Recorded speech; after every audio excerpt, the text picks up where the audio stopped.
So you came through this bitch, man. When did you touch down in Dallas? I've probably been in Dallas. Well, shoot, I thought I moved to Dallas, but I soon found out that I didn't. Dallas is like wherever this area that I've moved to, including Dallas and DFW, there's like 5 million cities here, you know, which is something that I'm not accustomed to, you know what I'm saying? But shoot, I've been here, I think about a year and a half now. Yeah. That's what's up. Made some strong connections too since I've been here. I really like it. You got a song right now with Boosie. Man, yes, Shake It. Yeah, Shake It. We Shake watched It. about 4 or 5 times. Yeah. Shout out to you, man. One thing I really like about the song is right at the end, that shit switched up. Yeah. You know what I'm saying? Yeah. And you don't hear that too much, you know, and I love the production on that record. Yeah. First off, tell me how you got in touch with the legend Boosie to make a classic record, bro. Man, Boosie, I think his reach is a lot further than a lot of people like really know or he even gets credit for. I've been listening to Boosie for I don't know how long. I've done a lot of collaborations in this region, and shoot, I just really think that's like a no-brainer, and I always wanted to work with him. You know, I was in the South, you know, we not too far away from Louisiana. I was like, nigga, I gotta reach out. You know, before getting in contact with him, man, what was your favorite Boosie track? And if you can't name one, give me a top 3. I like the song where he be like, y'all gonna respect the dog in this motherfucker.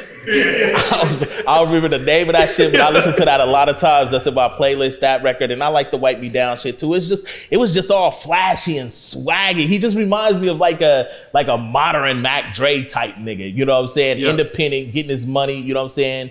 Beating cases and shit like that. So it's just life is hella entertaining. And then his IG is just ridiculous. Well, whichever one he's on now. Who would you say had bigger club records, Boosie or Webby?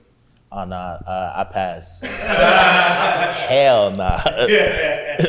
The one they did together, that was the biggest one. Wipe me down. Wipe me down. That was the, hell yeah. Yeah, that one. Who had the harder verse? I really liked both of the verses, man. It was so crazy, like how they did that and how they worked. I'm bullshitting, man. I like both of them. How did you feel when Boosie got shot? Out here? Yeah. I was like, damn, that's finna fuck up the feature, bro.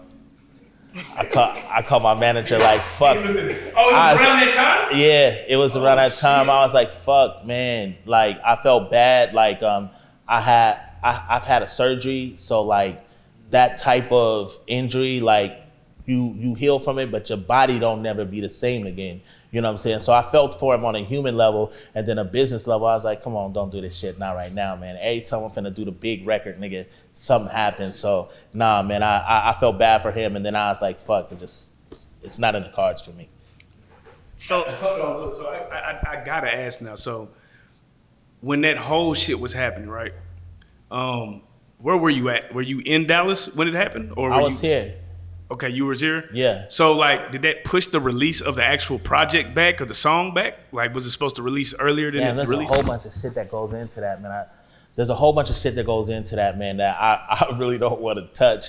But I was like on a business side, I was in like negotiations with a few of those camps that got into that shit. You know what I'm saying? And so I actually, out of respect for, you know, that the other situation, I actually got the verse and I declined it. You know, I declined to do that record just out of respect for the family and all of that. I didn't want to be, and that's no disrespect to anybody that is out there, but I just didn't want to be seeming like I was trying to profit off of a situation. I didn't know how that whole thing was working out. So then I just really just moved more toward the Boosie situation. And then, then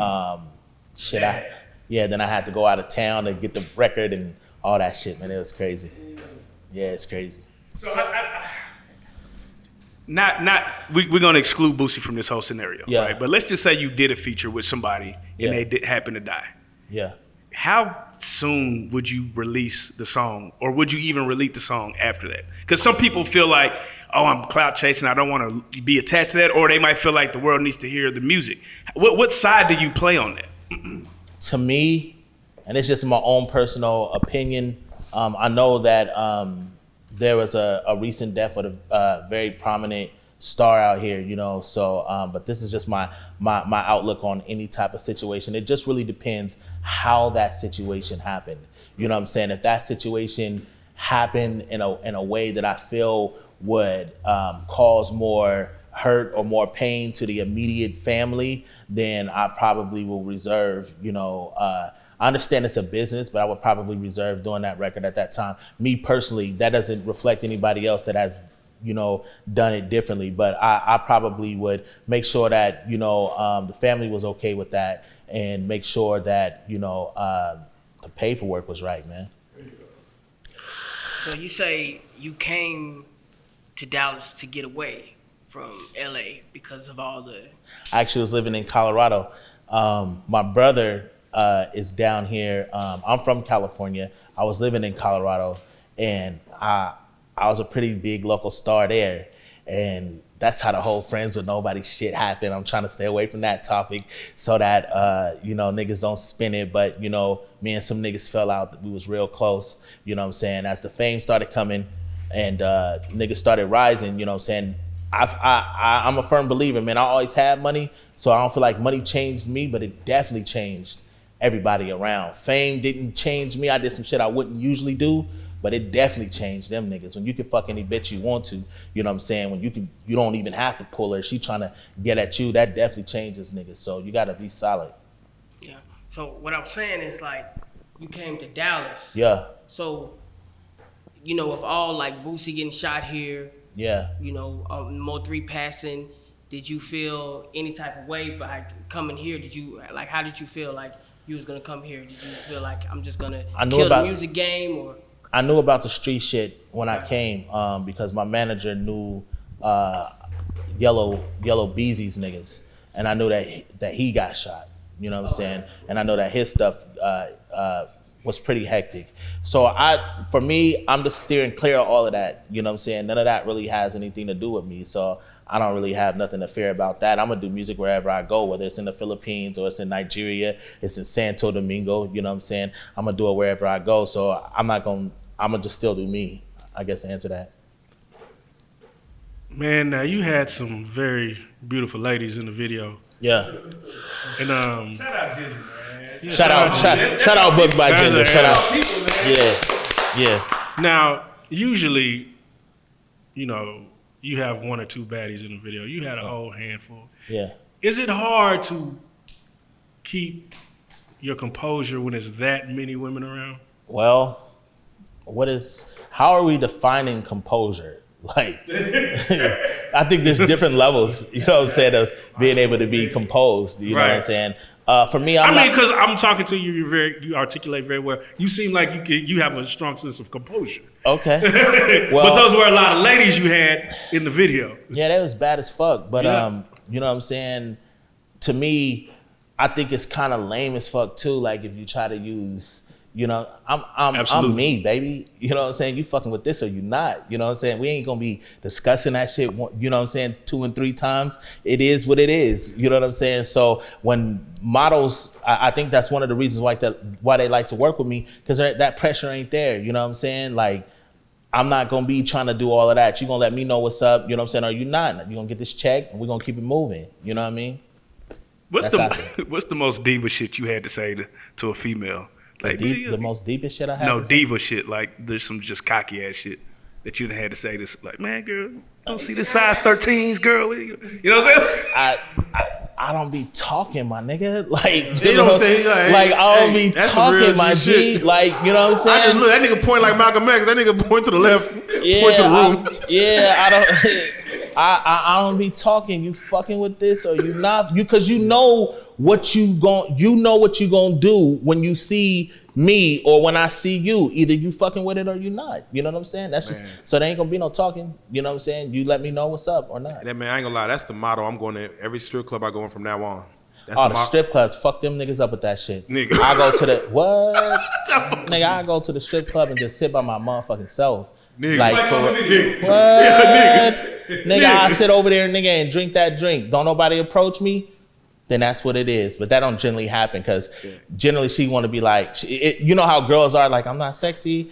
Why this nigga not? How come this nigga don't? And then I just smack her in the face with that shit. Damn, so that's the mindset I'm going with every time, man. Yeah. You had a contest going on, right? I did. Is it still going? Which one? For the shake. Yeah, I did, man. Shit, wasn't nobody fucking with it. You know what I'm saying? I was gonna give out, you know what I'm saying, when I came here. I'm a firm believer on giving back. Yeah, that's what I'm gonna ask. Yeah, I'm a firm believer on giving back. So, you know what I'm saying? I did a challenge. Actually, it was Ginger's idea. I was gonna do $1,500, you know what I'm saying, for the winner of the challenge. Ginger told me, she's like, I just don't think people believe it's real because so that's what I'm gonna ask you. Do you feel like other artists have burnt that? Because that has happened to where they throw out numbers that seem like what? Then they do the challenges. Then we hear about no one really won. Yeah, it's like that's my initial impression down here. It's like niggas is capping, saying what they gonna do, and they don't do it. So nigga, I think like what, nigga, $1,500 is like close to 1 million naira. Nigga, talk to him. That's what you should have said. You would have had a whole different. You would have had a whole different goddamn smorgasbord of women. You know what 15 million naira. So Dallas didn't fuck with it. I just threw it to Nigeria, and then it just, you know what I'm saying, just went up. And I just want to sidebar, like, I don't really have to, like, we can get into this chief shit. You know what I'm saying? Like, you know what I'm saying, shorty, just because you ain't going, like, you know what I'm saying? Nah, definitely not. Baby, it's organic. You know what I mean? Like, do you ever use, because that chief shit, that's a play in itself, man. You ever pull that? You ever pull that out? What do you like? Pull it out like? No, I'm saying like in conversation, things come up. Does that come up earlier, later, or at all? Nah, man. I don't. Like I said, I'm from the Bay, so like I'm not one of them thirsty type niggas, you know what I'm saying? You gonna get to, there's an ambiance. There's you're gonna get to take this, breathe it in, smell it, taste it on your lips type shit. You know what I mean? So I probably start off with that shit. I ain't good. King of the I got my own. He has his own money. Like nigga. I'm telling you. That nigga said rose petals behind it. Now I'm telling you, man. Hey, if they don't know, they gonna know, man. Yeah. In regards to even that single, again, this is just your business acumen right now. Yeah. As far as having things beyond the music, as far as contest, just other things like that might be able to play into just pushing the record. Yeah. Is that something you plan on doing with each single, or something? Just kind of figuring out something going on with each single going forward. I think from a marketing standpoint, you definitely have to have a strategy, you know what I'm saying, or an angle, so I really can't predict what I'm gonna do next. It's really just industry specific at the time, you know what I'm saying, taking the risk and seeing what people is fucking with. So I'm definitely gonna always be giving back, but I just don't know if I'll always do it in the form of a contest or a challenge or something. Challenges might die out, you know what I'm saying? Then we'll be on to the next shit.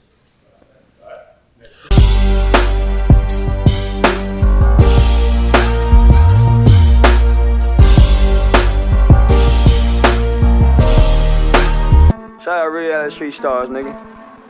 Move. Hey.